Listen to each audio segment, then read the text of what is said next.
Buddhism's perception of rebirth and liberation after death. Part of the mystery of life is what happens after death. What exactly happens when the human pulse stops?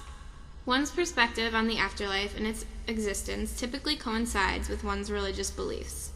In Buddhist traditions, the idea of existence after death is dependent on one's actions in life, among other concepts. Under Buddhism, it is taught that when someone passes away, he or she is reborn as another being. This process of rebirth and death continues until nirvana or liberation is achieved. In order to form a better understanding of Buddhist perceptions of rebirth and liberation after death, it is important to comprehend the following: Buddhist views of dying and life after death, the Bardo, or Tibetan Book of the Dead, the 6 realms of samsaric existence, and finally the rituals performed by Buddhists after death. The Buddha accepted the basic Hindu doctrines of reincarnation and karma. Both concepts are applicable to Buddhist beliefs about the afterlife. Karma is a Sanskrit word from the root kri, which means to do or to make. In simple terms, karma means action. Karma operates in the universe as continuous cause and effect, both physically and morally. It is the sum of everything an individual has done, is doing, and will do in the future. Karma extends through present life into past and future lives as well. In addition to the belief in karma, Buddhists also believe that the ultimate goal is to escape the cycle of birth, rebirth, and death.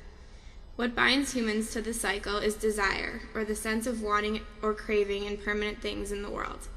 In order to achieve the ultimate goal, according to Buddhism, one must free him or herself from desire and achieve nirvana, or liberation. The term nirvana literally means extinction, in reference to the extinction of all humanly cravings. These humanly cravings, along with one's habits, memories, sensations, and desires, are a part of a bundle instead of a soul. This bundle is known to Buddhists as anatta, or the notion that individuals do not possess false sense of the self in order for the bundle to disintegrate. As the bundle disintegrates, there is nothing to reincarnate, and hence no more pain to experience.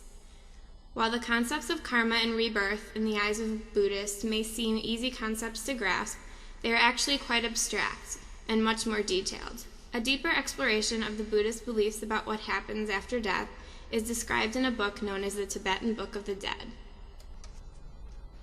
The Tibetan Book of the Dead, also known as the Bardo, is not only a guidebook for the deceased, but also a collection of incredible spiritual Buddhist writings. It is attributed to Padmasambhava, the legendary Indian tantric master who introduced Buddhism to Tibet in the 8th century A.D. The book's compilation involved several authors over many generations, including dates from the 14th and 15th centuries. The Bardo was inspired by Buddhist tantric iconography and symbolism. Such iconography includes the appearance of several Buddhas, along with their precise attributes. Symbols include those of death rituals of Bonpo, the traditional and pre-Buddhist Tibetan religion, along with Buddhist conceptions. The obscure meaning of the book is that death and rebirth occur, but to the ego, not the human body. This concept is outlined clearly in the introduction by Tibetan Ima Govinda, as he indicates, "It is a book for the living as well for the dead." In order for the book to serve its purpose under Buddhist beliefs, first of all, its purpose must be comprehended. The Tibetan Book of the Dead has several purposes and uses to the Buddhist, and plays a very important role in Buddhist beliefs in what happens after death. The book is used specifically as a guide for the deceased during the state between death and rebirth. It was not intended for general reading. It was designed to be understood only by gurus interested in the Buddhist mystical doctrines and the pre-modern death and rebirth concepts. Typically, it is read out loud to the dead when they are between death and reincarnation, so they can recognize the nature of their mind and attain liberation from the cycle of rebirth. Once awareness is freed from the human body, it creates its own reality, or dream, in which bardos, or specific phrases, occur. Bardo can be both good and bad, as overwhelming peace is in company with wrathful visions. Buddhists believe that at this time, the deceased's awareness is in confusion, and the Bardo teaches one to focus on recognizing the heavenly realms and nirvana instead of looking towards lower realms where rebirth occurs. Each person has the ability to reach this state of nirvana in each bardo that he or she enters. Nonetheless, these bardos are potentially may cause rebirth. Specifically, there are 3 of these bardos as described in the Bardo Thado, which begins immediately after death and lasts for 49 days. The first bardo is known as the Chikai Bardo, and it comes at the very moment of death. This includes the process of dying and the dissolution of the elements, earth, water, fire, and air, that make up the body. At this stage, instructions are read to the deceased that are designed to help him or her recognize the state of liberation, or nirvana. At this point, he or she is instructed to embrace the supreme experience, not in a selfish way, but instead with love and compassion for all beings. He or she is also instructed to realize that the mind and the self are identical to the clear light. The clear light of the ultimate reality is the innate Buddha nature, where the all-good Buddha is experienced.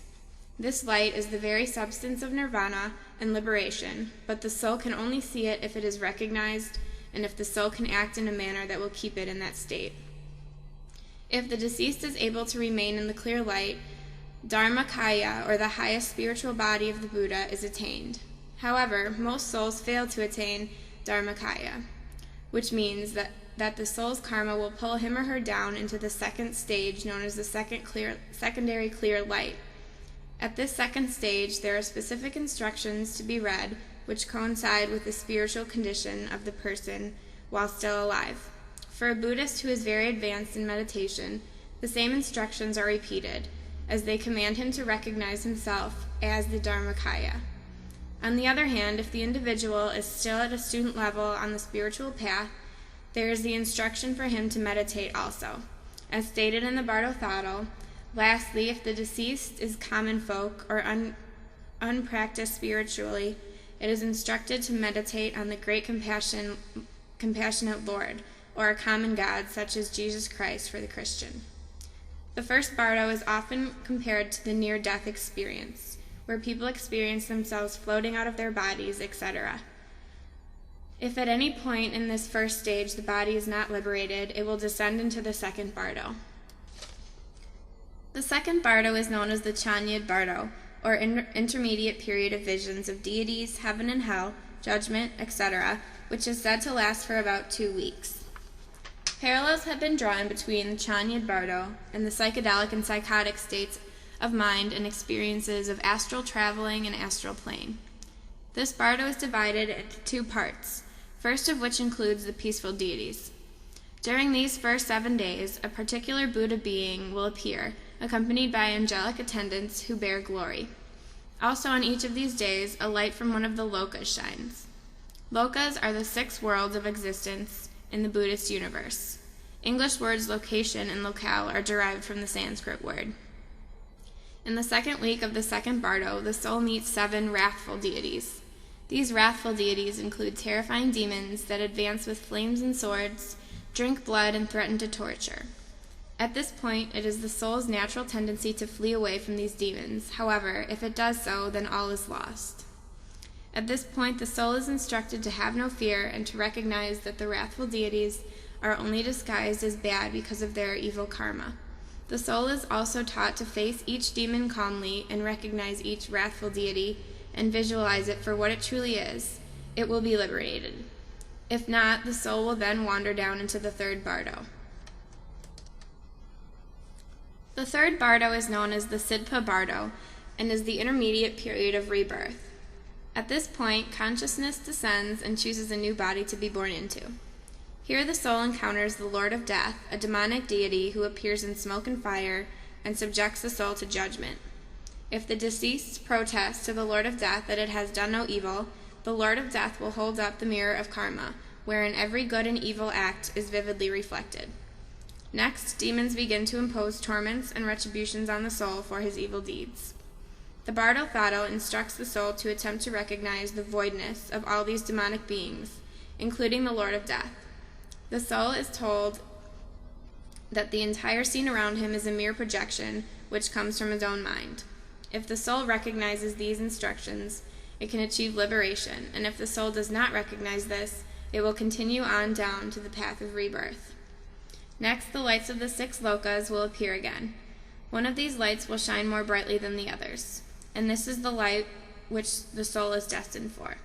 At this point, the soul is still experiencing frightening visions and pain, and feels as though it would do anything to escape these feelings. Therefore, the soul will seek shelter in what appear to be good hiding places or caves. However, they are wombs.